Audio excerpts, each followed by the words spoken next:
Está entrando no ar o programa Momento Clássico com Eric Herreiro, a sua conexão com a cultura e o melhor da música de concerto pela Rádio Tropical Web Brasil.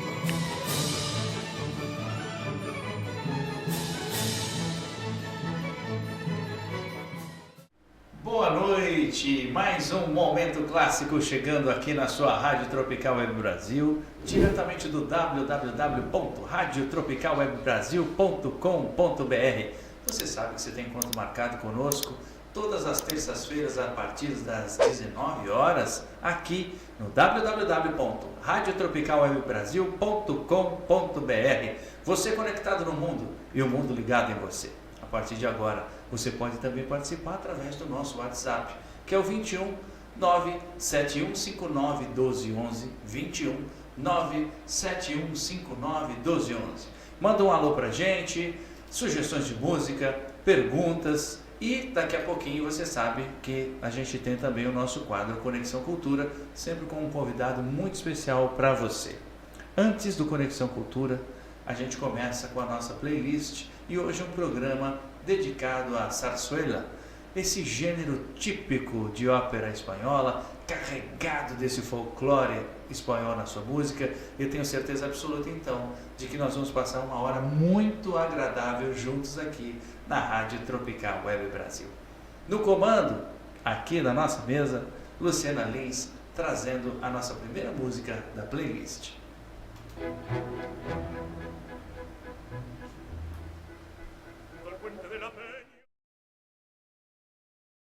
Aqui você está no www.radiotropicalwebbrasil.com.br. Agora são 19 horas 14 minutos. Você conectado no mundo, o mundo ligado em você.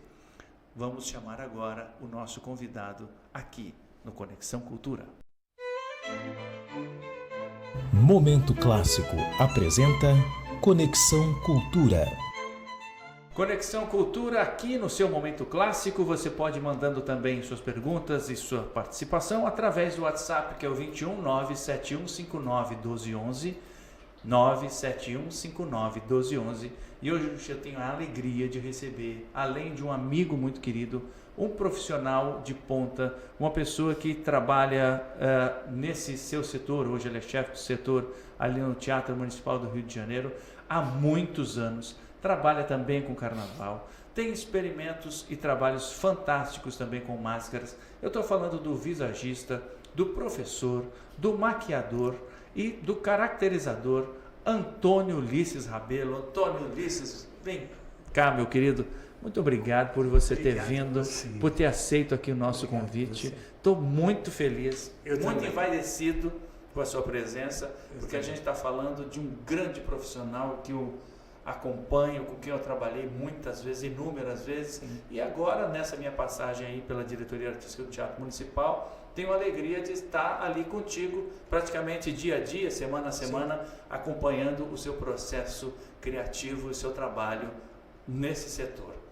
Seja bem-vindo. Muito obrigado, eu é que agradeço todo o seu carinho, a sua amizade. Não teria como eu dizer não para você. Né? Até porque você tem nos presenteado com temporadas maravilhosas e a gente tem aprendido muito com isso. Maravilha, muito obrigado.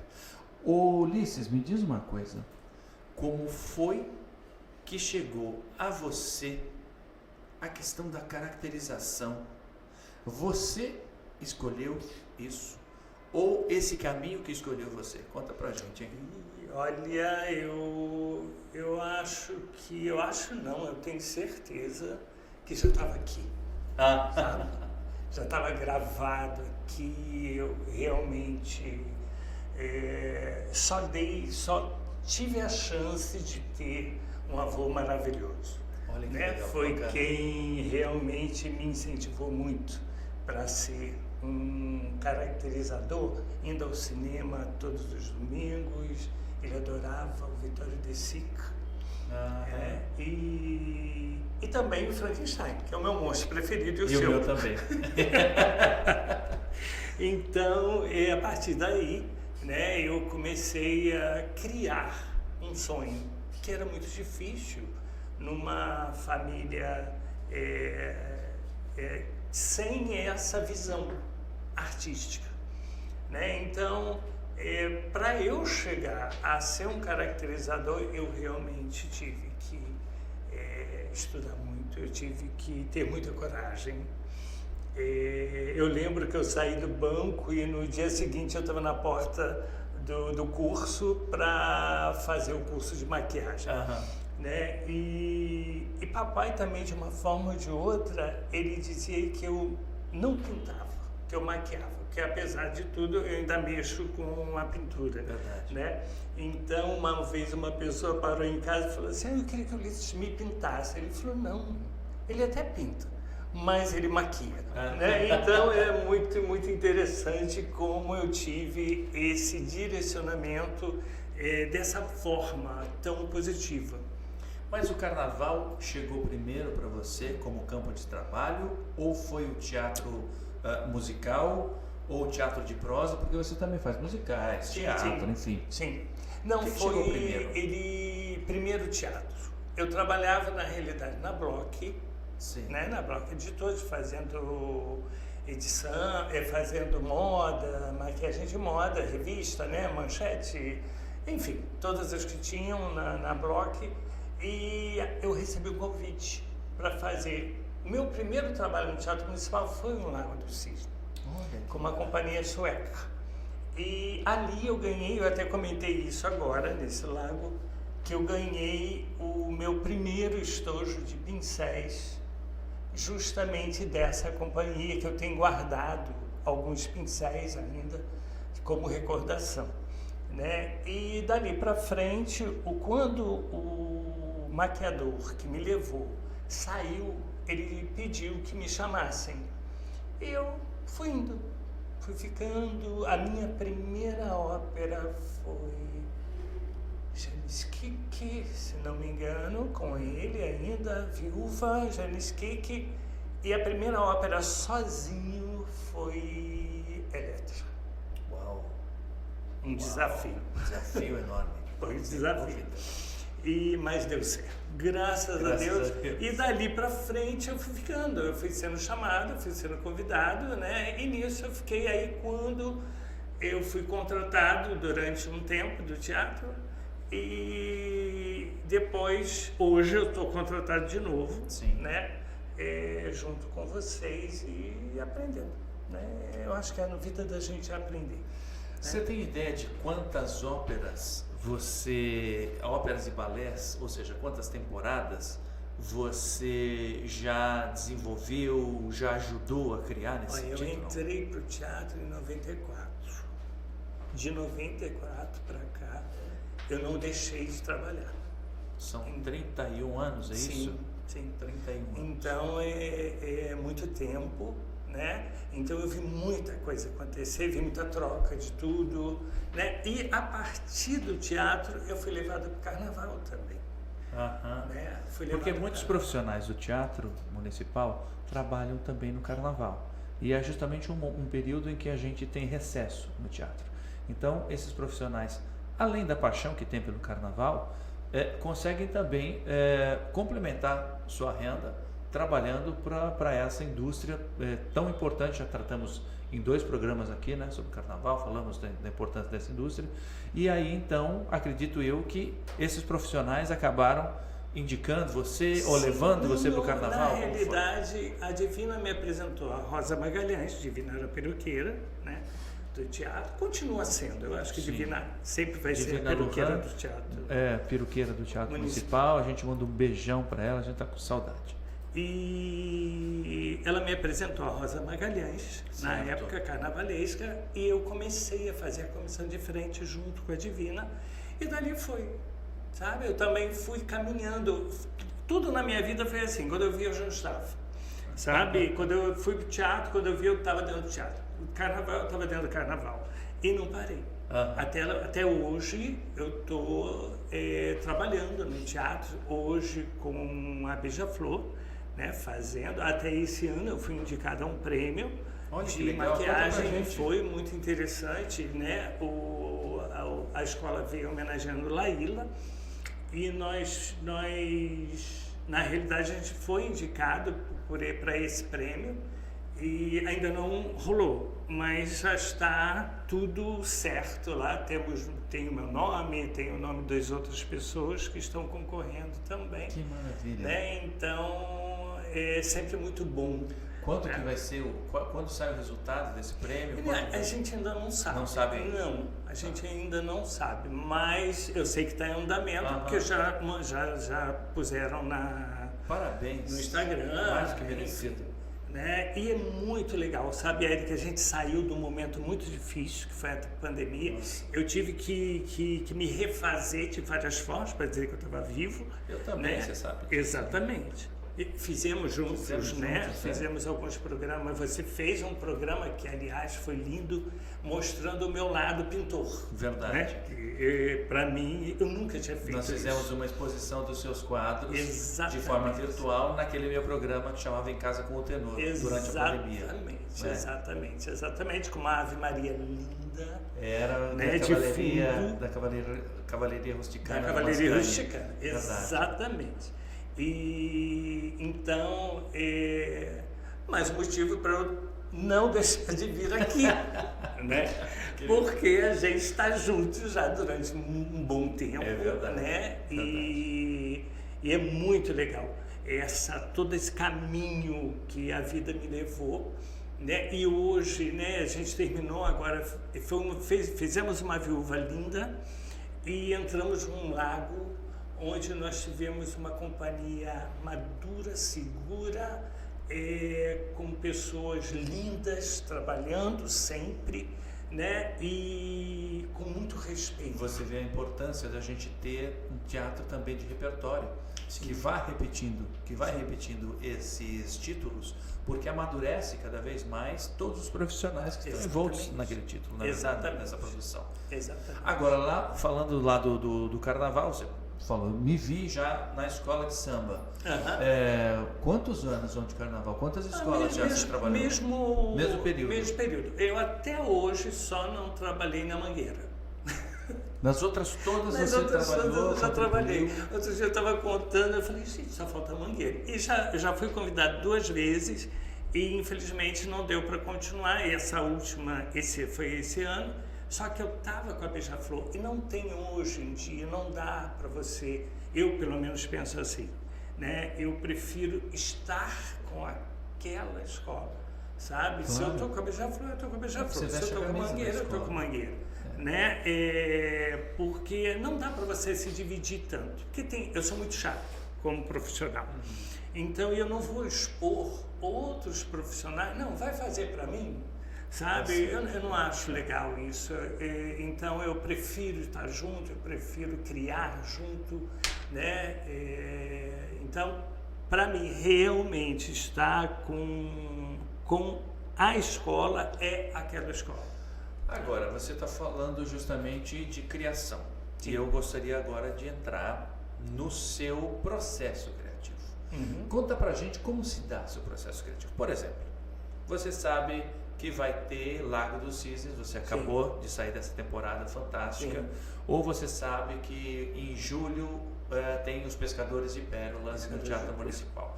Como que se dá o seu processo criativo? Na realidade, o processo criativo, eu dependo não só do meu processo criativo, mas também, né, de terceiros, né? No caso, direção, figurinista, mas eu acabo... Quando o diretor, no caso do balé, vamos lá para o balé, né? O Hélio Jorge, né? Ulisses, Feiticeiro de Lago.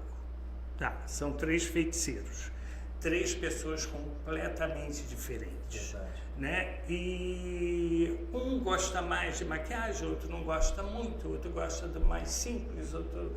E no final a gente conseguiu criar um feiticeiro para cada um, respeitando a vontade de cada um. Né? Nós tivemos um com muito cabelo, outro com mais ou menos e o outro careca.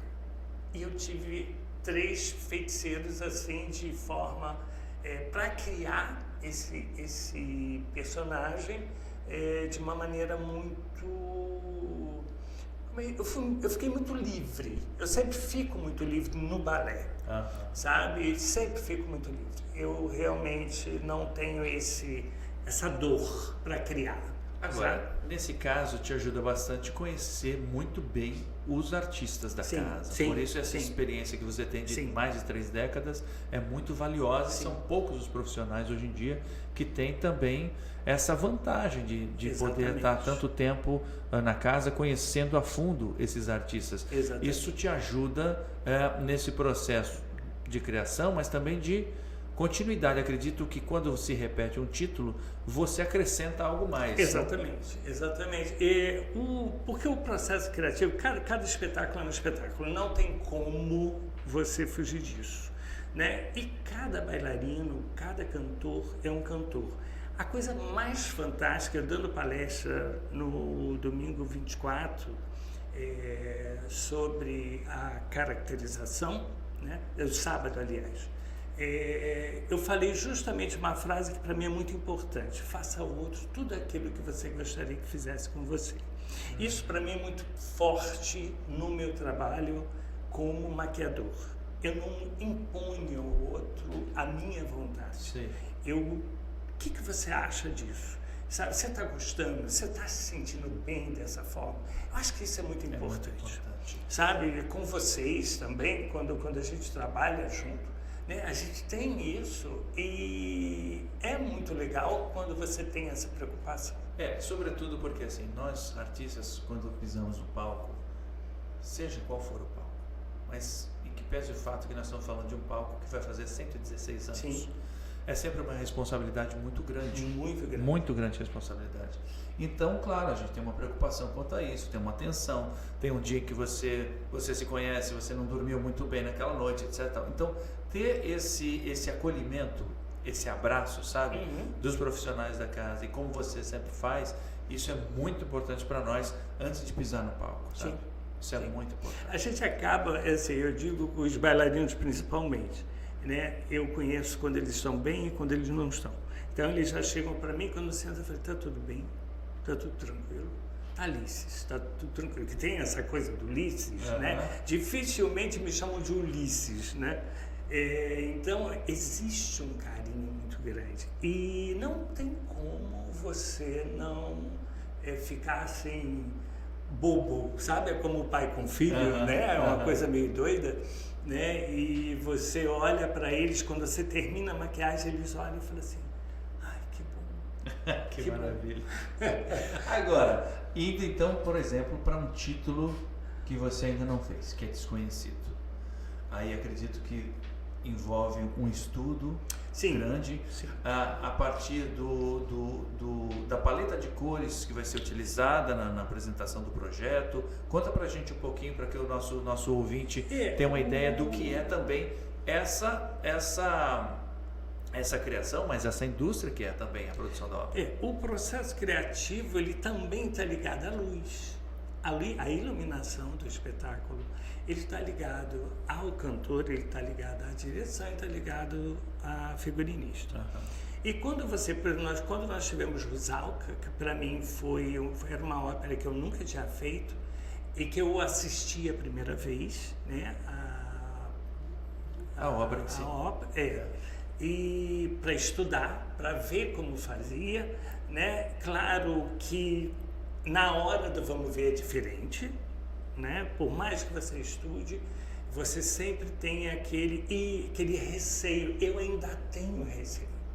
Eu ainda me sinto tenso no momento de estar fazendo esse processo de criação, né? Então eu prefiro começar pouquinho, para ir aumentando os ensaios, né? Para ir aumentando e vendo com a luz, aí a direção fala, ou a figurinista fala. Normalmente a direção é que dá mais esse direcionamento, né? Da história. E eu acho que a gente precisa estar aberto a isso. Sim. Porque eu não gosto de ver, por incrível que pareça. Eu às vezes sento lá, assisto, né? Mas eu não gosto muito de ver o meu trabalho. Eu gosto de ver antes, eu vejo pelo espelho, né? Você está se sentindo bem? Tô. Vai. E vamos aguardar o que é. Fulano, vê para mim como está. Eu nunca vejo. É muito difícil eu sair, ver, a não ser quando, agora nós tivemos a viúva, eu realmente estava preocupado com sobrancelha de Carmen Miranda, se aparecia, se não aparecia, se ficava muito, muito forte, se não ficava, para não ficar uma coisa muito caricata, né? E realmente ficou muito bonito, ficou dentro do que precisava, né? Aí eu assisti. Aí eu saía no ensaio, ia lá, dava uma olhada, fotografava, mas é muito difícil. É muito difícil eu sentar na plateia para olhar o meu trabalho. Eu prefiro que outra pessoa veja e me diga, está bom ou não está. Agora, você que é muito versátil, você que conhece a linguagem da ópera, do balé, do teatro de prosa, do carnaval, também tem os experimentos e o seu trabalho lindo com as máscaras. O que é que muda em termos de material, se você puder nos dizer, e também no profissional Antônio Ulisses, quando ele faz, por exemplo, uma maquiagem para uma revista, como você fazia lá na Editora Bloch, para uma maquiagem para o palco, uma maquiagem do carnaval, uma maquiagem para a TV, como que muda isso? Como que é? Acredito que você é repleto de subsídios para você ir utilizando. Agora precisamos disso, agora precisamos disso. O material é sempre muito importante, né? E a gente está trabalhando hoje, por exemplo, eu saio da ópera e caio no carnaval, que é uma ópera a céu aberto, com as iluminações diversas que hoje tem na avenida. Então eu tenho uma luz negra, eu tenho uma luz azul, eu tenho uma luz vermelha, eu tenho uma luz amarela, eu tenho uma luz branca, um chão branco que reflete a luz para que possa iluminar as fantasias, iluminar a maquiagem, né? Então eu tenho que pensar nisso tudo. Sabe? É muito interessante esse momento. Então a ópera e o carnaval estão muito ligados, né? A moda e o balé. Hoje eu não faço mais moda, eu virei um maquiador de teatro, né? Não tem jeito. 30 anos não tem como você, né? Não que eu não faça, mas, né, você acaba direcionando para aquilo. E justamente nesse processo, a maquiagem do Modete e do Modilli, por exemplo, é beleza. Sabe? É beleza, não tem como você fugir disso. É mais intensa? Pode ser mais intensa, mas que luz que está sendo usada? Então, todo esse processo, né, cabe a nós, né, profissionais de maquiagem, de visagismo, lá o que seja, para que a gente entenda o que fazer. Agora, é mais intensa porque, para que as pessoas entendam bem, porque a gente está falando de personagens de palco. De palco. Né? De teatro. Que as pessoas vão ver mais de longe, que tem uma incidência de luz muito grande. Sim. Então você tem essa preocupação para que as pessoas não desapareçam, né? Se ela não tiver maquiagem, a pessoa fica sem rosto. Exatamente. Né? Até porque tem uma luz azul do segundo ato de Lago, né? Você precisa marcar um pouco mais. Aí depois ela entra numa luz âmbar. Eu não posso estar trocando de maquiagem porque eu não vou entrar no meio da cena para trocar. E de repente a luz muda justamente naquele processo. Então eu tenho que imaginar tudo isso, né? Eu tenho que fazer uma maquiagem que possa ir caminhando durante o espetáculo. Até o terceiro ato, que é o Cisne Negro, onde até me perguntaram, né, o que muda do cisne branco para o cisne negro, né? O batom. Sabe? É o batom mais vermelho, o blush mais marcado, porque é uma mulher mais intensa, né? E a cisne branco é aquela mais melancólica, né? Totalmente entregue a uma paixão, né? Então a gente tende a fazer uma maquiagem não do olho. O olho eu sempre marco, até a última, no dia que a Manuela Rossado dançou. Estupendo. Eu virei para ela e falei assim, Manu, vamos fazer uma maquiagem expressionista? Vamos fazer uma homenagem à Dona Berta Rosa Nova, né, que foi o primeiro cisne, né? Aí ela olhou para mim e falou, vamos.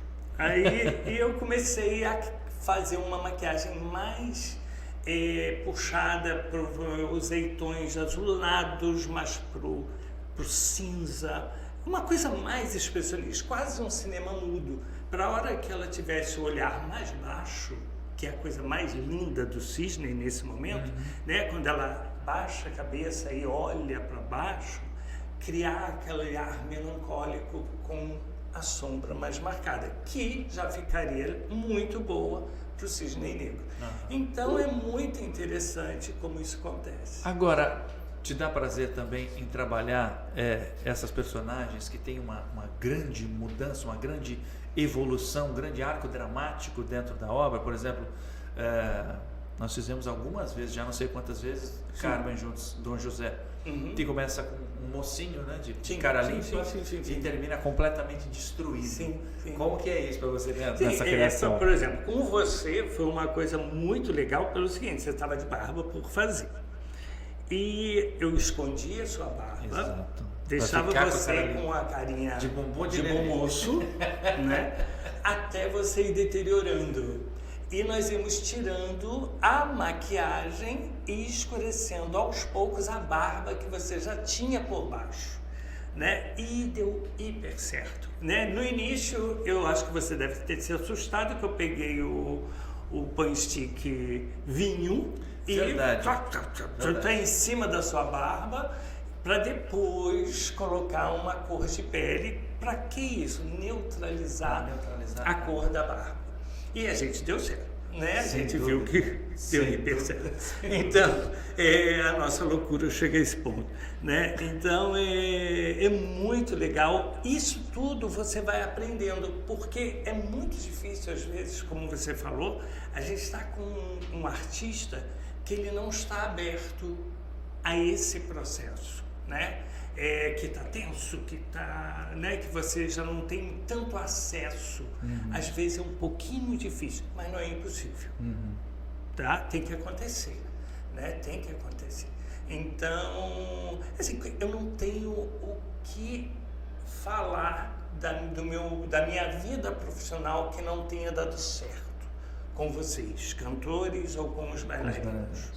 Não tenho. Sabe, eu fiz, por exemplo, Bibi, né, um musical em homenagem à Dona Bibi, ela ainda estava viva, né, e criar o nariz do Procópio para poder colocar no ator para que ele fizesse esse personagem. Foi muito gostoso, sabe, foi muito bom, né, e ter esse contato mais direto, né, com esses personagens, né, que eu cheguei a conhecer o Procópio. Eu era criança, mas cheguei a conhecer. Dona Bibi dirigiu, inclusive, um Rigoletto, que eu trabalhei, né? Então a gente tem essa felicidade de ter participado disso. Você fez outros musicais também, né? Além disso, você também... A Cor Púrpura, talvez? Fiz Cor Púrpura, eu fiz Conhece Que Eu Vou. Eu fiz, que são sambas, né? É maravilhoso, inclusive, que eu gosto muito. Eu tenho essa parte, eu tenho esse lado muito mais antigo por ter sido criado por avós. Então, da mesma forma que você teve com seu avô, né? Com a Sarzuela, eu tive esse momento, Francisco Alves, Davi de Oliveira, de Linda, de Tinha, né? E por aí vai, né? Então, é muito legal isso. Eu vou daqui a pouquinho chamar o intervalo, mas eu queria deixar uma pergunta antes para você responder em seguida, que é a seguinte: no meio disso tudo, como é que vem o filme de terror? Como é que vem o Frankenstein? E a partir daí, todas as suas experimentações e o seu trabalho fantástico com as máscaras. Mas ele vai responder daqui a pouquinho, depois do nosso intervalo. Fiquem conosco aqui no Momento Clássico na Rádio Tropical Web Brasil. Até já. Estamos de volta com o Momento Clássico aqui, radiotropicalwebbrasil.com.br, e você pode mandar sua mensagem, sua pergunta para o Antônio Ulisses Rabelo, esse grande artista, esse grande visagista do Brasil, através do zap da rádio, que é o 21 97159 1211, é facinho, 971591211. Mande suas perguntas, mande sua mensagem para a gente e para o Antônio Liz. A Flávia lá do Flamengo diz que a entrevista está muito interessante e mandou um beijo para o Antônio Liz Rabelo. Obrigado. Muito bem. Muito obrigado. Vamos seguindo aqui então com o nosso Conexão Cultura. E antes da gente ir para o intervalo, eu perguntei para você sobre a questão do cine terror, Sim. que é uma paixão nossa, Sim, né? sim. E Frankenstein, então nem se Sim. fala. Como é que surgiu a ideia de começar a fazer esses experimentos? E você hoje tem um trabalho fantástico com as máscaras também. Conta pra gente. Sim. E essa coisa do Frankenstein, volto lá na minha infância, né? Essa coisa do cinema. E meu avô brincava muito com a gente, imitava o Frankenstein, aquelas coisas todas. E eu fui gostando, me apaixonando. E eu queria ser aquilo. Eu queria fazer aquilo. Sim. Entendeu? Como seria feito aquela história, né? Passou o tempo, né? E veio o Planeta dos Macacos, né? Antológico. Exatamente, com Final da Charlton década de 70, Heston, Charlton né? Heston. Quando eu vi aquilo, eu falei, nossa, é isso que eu quero. Mas como eu ia dizer isso dentro de casa, que eu queria fazer aquilo, né? Então, tudo era muito difícil. E a partir dali, eu comecei a buscar, né, estudar. Foi quando eu busquei a maquiagem por conta desses monstros. Eu não queria fazer maquiagem de noiva, maquiagem de beleza, não era isso. É o contrário, isso veio Né? primeiro. Exatamente, não era isso que eu queria. Eu queria era fazer monstro, eu queria era fazer máscara, eu queria trabalhar com látex, eu queria, né? E de repente nada disso acontecia porque a gente não tinha um curso direcionado para isso aqui. Certo. Né? E livro era muito difícil, material muito era caro, muito né? difícil, tudo muito caro, tudo de fora, né? E foi quando, na realidade, eu tive o primeiro acesso, foi na Unidos da Tijuca, a criar os Frankensteins para um carro. Aí nós fizemos as cabeças de látex, foi muito legal. O ano do DNA também, foi muito bom. E naquele período eu comprei uma máscara de Frankenstein, de borracha, para o carnaval. E foi muito bom, brinquei bastante o carnaval, mas o monstro em si, foi a coisa de um ano, eu encontrei uma reportagem sobre a criação da maquiagem do Frankenstein. E realmente foi um estudo muito grande que o Jack Pearson fez junto com o diretor na época, que sai daquele período de Primeira Guerra e ele cria um monstro como se estivesse criando pedaços daquelas pessoas que se foram naquele processo.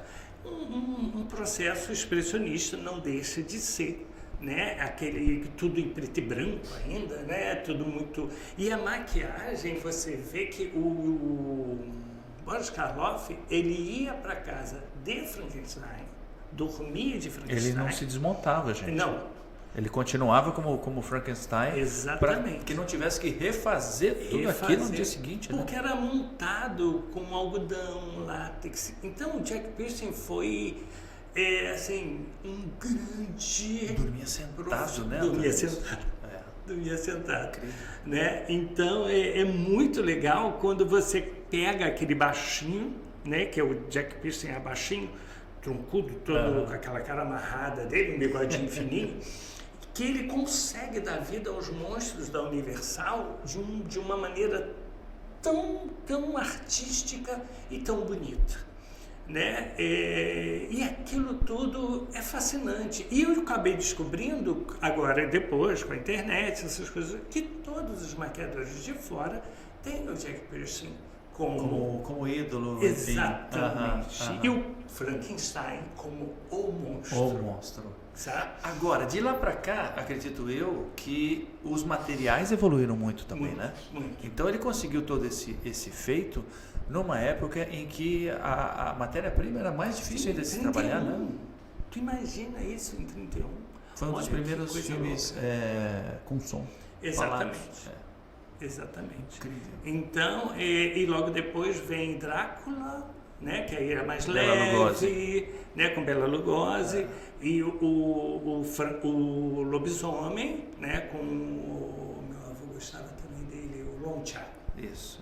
Longchamp. Depois eles fizeram mais adiante um especial da Universal em que tinha a reunião de todos os monstros da Universal. Exatamente, né? exatamente. Aí tinha o Monstro da Lagoa Negra, tinha o Homem Invisível, a Noiva de Depois Frankenstein. veio o David Carradine fazendo outros filmes de terror, Sim, etc. sim. E tal. Sim.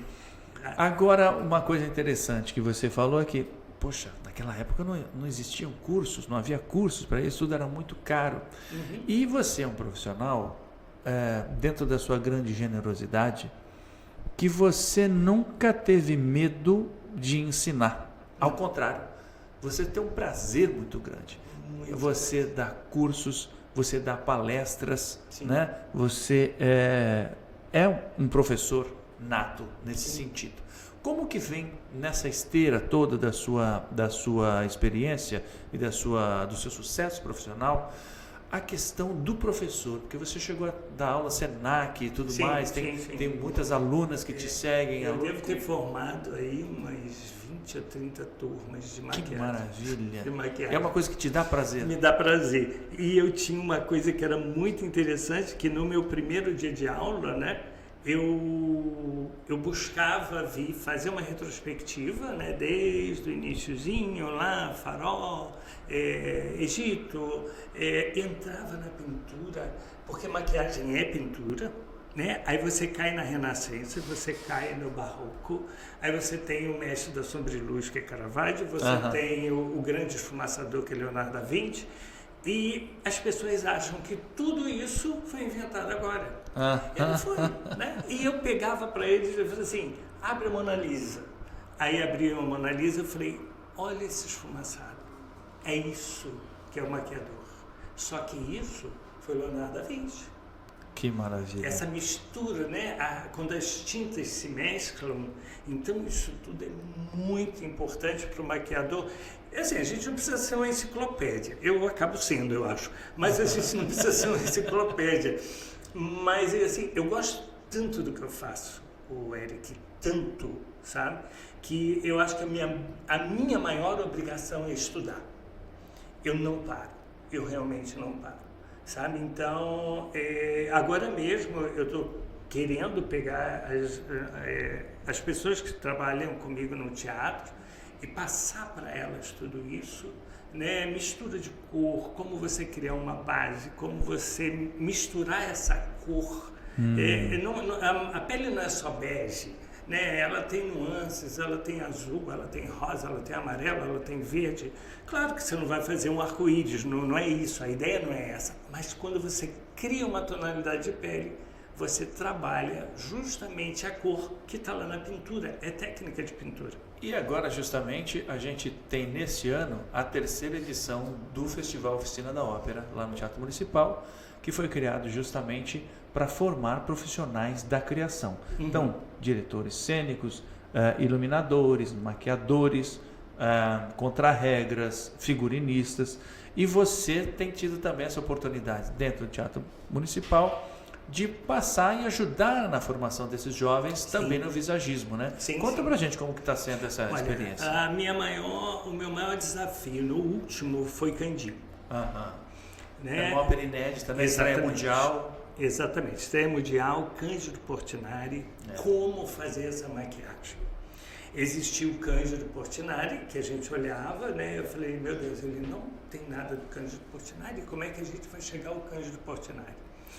Aí eu peguei o autorretrato do Cândido Portinari e passei para o rosto dele através da maquiagem. E foi emocionante. Incrível, foi emocionante. Para mim foi um grande momento da minha profissão, né? Trabalhar os azuis de Portinari. A gente trabalhou azul, fazia maquiagem de beleza e depois eu ia trabalhando a tinta como a tinta óleo do Portinari, como a cor do Portinari. E foi fantástico, foi um momento lindo, foi um momento lindo. E quando o professor João, que eu chamo de professor João, Portinari, né, o filho do Portinari, chegou, A gente já se conhecia através de WhatsApp, de Instagram. Quando ele me viu, que eu fui mostrar para ele, ele falou: Ulisses, é a cor do meu pai. Olha que coisa bonita você ouvir isso do filho, Sim. Dom Portinari. Não é brincadeira, né? Não é então, brincadeira. foram momentos assim grandiosos nesse festival, e com isso passando também para essas pessoas a importância do saber ver, né? Que o próprio professor João Portinari, ele diz que saber ver é muito difícil. E eu sempre obrigo os meus alunos a saber ver. Porque a gente precisa. Claro. A gente precisa saber ver. Eu preciso olhar para você, entender você e fazer a sua maquiagem para você, mesmo que seja uma caracterização. A não ser que seja prótese, é outra história. Aí é outra coisa. Mas quando se trata de sombra e luz, eu não posso transformar você simplesmente. Né? Entendo. É muito Muito bom. Você está aqui na Rádio Tropical Web Brasil. Agora são 19 horas e 56 minutos, nessa terça-feira, em Momento Clássico, no nosso quadro Conexão Cultura com Antônio Ulisses. Você estava falando sobre livros, a necessidade de livros, e a gente quer trazer uma dica super importante, né, Lu? Porque é no dia 6 que a gente vai ter? 6 de julho? Em julho. Em julho? Posso marcar? A gente está pegando aqui, ó. Para você que está assistindo, olha, no www.radiotropicalwebbrasil.com.br, você consegue assistir o programa ao vivo. Nós temos câmeras aqui no nosso estúdio e você acompanha, além do nosso entrevistado, você acompanha todo o nosso movimento aqui, né, no trabalho da rádio, e pode ver também agora aqui esses livros. Lu, vou pedir para você falar para a gente. Abre aí seu microfone, todo mundo quer ouvir sua bela voz também. Wagner Azevedo, nossa querida Jane Duboc, é um dicionário de figuras de linguagem das canções, é muito interessante, e são 6 exemplares, tá? Dentro de Noel Rosa também vem Chiquinha Gonzaga, Cazuza, Ivan Lins, então vale a pena. E em julho vamos estar com uma tarde de autógrafos, vocês estão convidados. Oba. Ela, linda e plena, estará lá autografando o livro dela. Maravilha! Um beijo grande então para a Jane Duboc. Fica aí a dica em julho, essa tarde de autógrafos, essa noite de autógrafos ali no Leblon, vai ser na Livraria da Travesta. Fique ligado aqui na Rádio Tropical Web Brasil, que a Luciana vai trazer mais adiante mais informações para que ninguém perca essa ocasião especial. Ulisses, a gente está chegando infelizmente ao final do nosso programa, e aí eu queria perguntar a você, para todos os nossos ouvintes aqui da Rádio Tropical Web Brasil, a cultura transforma? A arte cura. Obrigado, querido. Obrigado por ter vindo, obrigado por ter aceito o nosso convite. Eu desejo para você toda a sorte, todas as bênçãos em todos os seus projetos sempre. Obrigado. Muito obrigado, amém, para nós todos. Muito obrigado. E agradeço a vocês também que nos acompanharam aqui desde as 7 da noite em Momento Clássico no www.radiotropicalwebbrasil.com.br. Quero mandar um beijo a cada um de vocês que tem nos acompanhado, mandado mensagens, todo o seu apoio e todo o seu carinho. Vamos sair então com a nossa última playlist de hoje. Deve ser o Sombrero de Tres Picos, a dança final, Coro de Cantores de Madrid, e é uma sarsuela do grande Federico Moreno Torroba. A gente renova o convite para você na próxima terça-feira, às 7 da noite, aqui na Rádio Tropical Web Brasil. Gente, obrigado, um beijo e até semana que vem. Tchau, tchau.